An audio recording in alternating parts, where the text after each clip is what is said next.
जब आप सिलाई करते हो और सुई धागा छोड़ती है, यानी कि छेद हो जाते हैं आपके कपड़े के अंदर, या तो सुई अटकती है कपड़े के अंदर, मतलब इकट्ठा करती है, अटकती है, स्किप करती है, प्रॉपर तरीके से ले नहीं रही होती है और फिर छेद करते हुए कपड़े के अंदर आगे बढ़ जाती है, तो फिर बड़ी फ्रस्ट्रेशन सी होती है कि कपड़े कैसे सिलें या कैसे ड्रेस बनाएं, क्योंकि ये बड़ा बड़ा मुश्किल सा लगता है। एक बार कोई, इनफैक्ट मुझे भी परसों ये लगा जब मैंने मशीन खोली, काफ़ी टाइम बाद मशीन खोली थी, तो एक तो मशीन के अंदर बार बार वो छेद छोड़ रहा था कपड़े के ऊपर सुई से, और धागा नहीं पकड़ रही थी, गुच्छे बन रहे थे, स्किप कर रही थी, बड़ी परेशानी हो रही थी।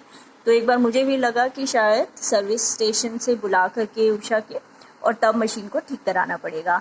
लेकिन मैंने कल पेशेंटली बैठ करके उसके अंदर एक दो सेटिंग्स की, तो मशीन बहुत ही बढ़िया चली और मेरी कई सारी ड्रेसेस बन गई। तो इसी वजह से मकसद सिर्फ यही है, वीडियो शेयर करने का कोई ऐसा मकसद नहीं था। लेकिन फिर मुझे लगा कि जब मुझे ये दिक्कत आ सकती है, और मैं भी एक बार गिव अप करने वाली थी कि जी मुझसे नहीं होगा और पता नहीं ये मशीन को ठीक कराना पड़ेगा, लेकिन फिर भी थोड़ा पेशेंस रखा तो मशीन ठीक हो गई और अच्छी चल रही है। देखिए मैं आपको दिखा देती हूँ। अब क्योंकि ये मशीन उस वक्त वीडियो बनाने का कोई ख्याल नहीं था, लेकिन बाद में आज मुझे लगा, जब मैं ड्रेस सिलने बैठ रही थी तो मुझे लगा कि एक बार आपको दिखाई देती हूँ कि सफ़ेद धागा दिया है वैसे तो मैंने, लेकिन ये बहुत ही खूबसूरती से आगे भी और पीछे भी सिलाई आ गई है बड़ी अच्छी से, और मेरी ड्रेस पूरी अच्छे से मैंने सिल ली थी। तो आई डोंट नो आप देख पाओगे क्या, लेकिन ये देखिए, मकसद ये है कि देखिए अगर आपको मशीन में दिक्कत आ रही है और मशीन धागा छोड़ रही है, सुई धागा नहीं पकड़ रही, तो आपको ये वीडियो हेल्प करेगी।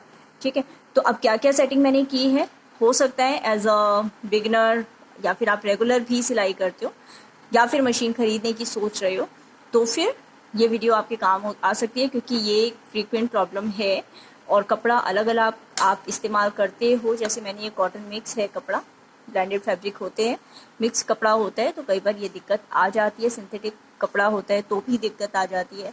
अलग अलग तरीके का आप कपड़ा इस्तेमाल करते हो तो ये दिक्कत आती है, और इस तरीके से जो मैंने किया वो आप कर सकते हो, ट्राई कर सकते हो, और आपकी प्रॉब्लम यदि है तो ये ठीक होने के बहुत चांसेस हैं।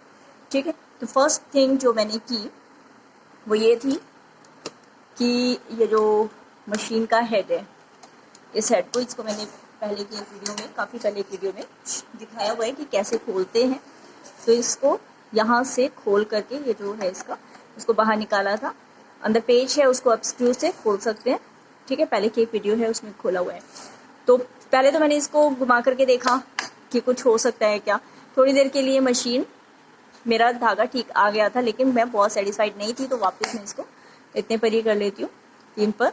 और इसको मैंने खोला था और अंदर साफ करके कपड़े से तेल डाल दिया था।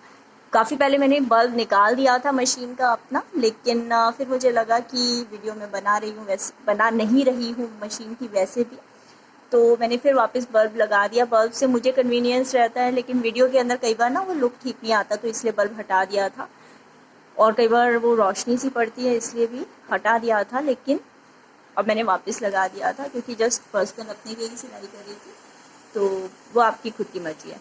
ठीक, तो ये एक तो तेल दे दीजिए सफाई करके अंदर। नीचे भी जो शटल रेस वगैरह का एरिया है वो तो मैं हमेशा कहती हूँ कि इस एरिया को तो आप क्लीन रखेंगे, और यहाँ पर भी तेल दे करके वापस मैंने साफ़ करके, सॉरी, ये जो एरिया है ना, इस एरिया को भी साफ़ करके तेल दे करके अच्छे से मैंने इसको धागा डाल के वापस बंद कर दिया था। ठीक है, तो ये पॉइंट नंबर 2 हो गया। अब पॉइंट नंबर 3 जो आप ध्यान रखेंगे, जो कि बहुत कम पहले 1-2 वीडियो में बताया हुआ है, लेकिन फिर भी ध्यान रखिएगा। जनरली हम जो सेटिंग है हमारी थ्रेड टेंशन की, तो थ्रेड टेंशन की सेटिंग 3 पर रखते हैं, 4 पर रख लेते हैं, और हमारा काम ठीक ठाक हो जाता है, सिलाई ठीक हो जाती है।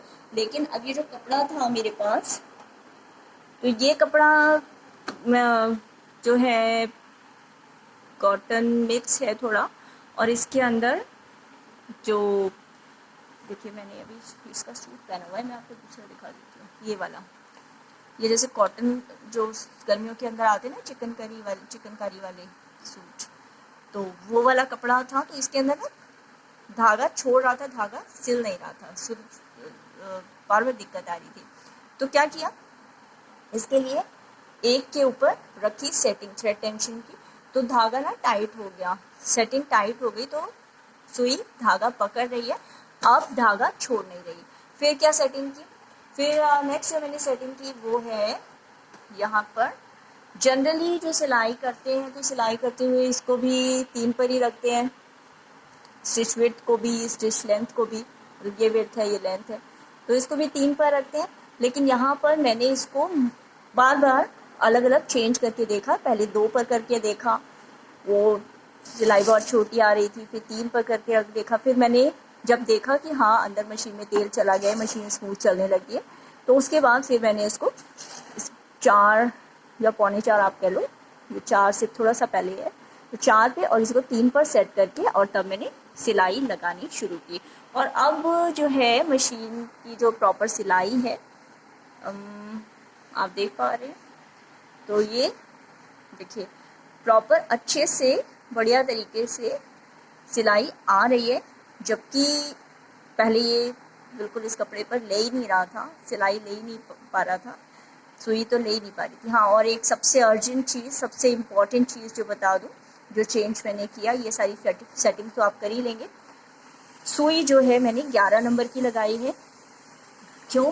क्योंकि जो पहले इससे पहले 16 नंबर की सुई लगी हुई थी। 16 नंबर जनरली सूती कपड़ों पर, कॉटन के कपड़ों पर या रेगुलर पहनने वाले कपड़ों पर चल जाती है, लेकिन इस कपड़े के ऊपर ये थोड़ा सा इस पर मैंने बिना कपड़े को धोए हुए सीधा सिल लिया। कपड़े को यदि आप धो करके सिलेंगे तो इसका स्टार्च पॉलिश वगैरह निकल जाता है, लेकिन बिना धोए, जैसे किसी कस्टमर का है कपड़ा, आपका अपना भी कोई कपड़ा है, आपको नहीं धोना कि चलो एक ही बार सिल लेते हैं उसके बाद धो लेंगे, तो ऐसे के अंदर मैंने पहले ही सिल लिया। और कई बार ये कपड़ा जैसे चिकना होता है, पॉलिश वाला होता है, स्टार्च वाला होता है, तो ऐसे के अंदर वो कपड़ा सुई नहीं ले रही थी, तो मैंने सुई को चेंज कर दिया। 16 नंबर की सुई हटा दी, फिर सोचा कि 14 नंबर की लगा के देखो, लेकिन कपड़ा क्योंकि चिकना था उसको समझते हुए मैंने लगाई है 11 नंबर की सुई। अब फ़र्क क्या होगा 11 नंबर की सुई और 16 नंबर की सुई में? देखिए 16 नंबर की सुई जो होती है मोटी होती है, मोटा छेद होता है उसका, तो मोटी सुई होती है, छेद बहुत ही शार्प तो होगी ही, और वो कपड़े के अंदर छेद करते हुए चलती है। जब मैंने उसके ऊपर सिलाई लगाई छेद करते हुए चलती है। लेकिन ये 14 नंबर की सुई है, मैं ऐसे कर रही हूँ, लेकिन आप मतलब हमेशा मशीन को बंद करके ऐसे कट करना, नहीं तो कई बार गलती से हाथ भी आ सकती है। तो ये जो है देखेंगे तो छेद जो है, छेद भी पतला होता है और सुई भी बहुत ही बारीक होती है, मतलब थोड़ी बारीक होती है। तो मैंने तो इसके पीछे सफ़ेद कागज़ रख दिया था इस तरीके से। जब आप सफ़ेद कागज़ या कोई कागज़ रख करके सुई पिरोते हैं तो आपको छेद देखिए नज़र आ जाता है। आप सफ़ेद कपड़ा भी रख सकते हो तो छेद नज़र आ जाएगा, आप सुई आराम से पिरो पाओगे। ठीक है, सुई में धागा आराम से चला जाएगा। वरना नीडल थ्रेडर भी आते हैं जिनको आप इस्तेमाल कर सकते हो।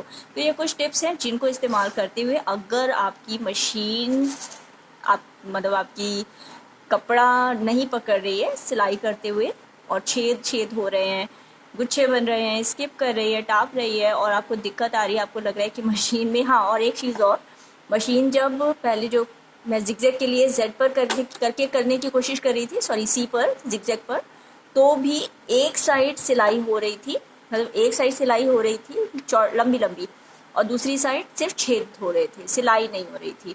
तो ये भी एक ऑटोमेटिक मशीन्स में प्रॉब्लम होती है, लेकिन अब ये प्रॉब्लम भी नहीं हो रही। ये प्रॉब्लम मैं आपको दिखा देती हूँ अभी इस राइट नाउ, तो क्योंकि प्रॉब्लम पहले थी और अब ये प्रॉब्लम नहीं है। और मैं क्योंकि सी का इस्तेमाल करती हूँ, वैसे इस मशीन में ये स्टिच मैजिक है। लिंक मैं जनरली stitchingmall.com पे भी मिल जाएगा आपको, नीचे भी मैं दे देती हूँ कि आप बेस्ट आपको जो प्राइस मिल सके करंट। लेकिन क्या है कि स्टिच मैजिक के अंदर या दूसरी मशीन्स में, इस स्टिच मैजिक में बेसिकली इसमें ओवरलॉक का ऑप्शन दिया होता है, लेकिन फिर भी मैं जेड से ओवरलॉक करती हूँ क्योंकि जल्दी हो जाता है, टाइम नहीं कंज्यूम होता। तो जब जेड मैंने सी पर किया था, देखिए ये सी पर यानी कि जिगजैग की सेटिंग पर मैंने इसको किया, तो अब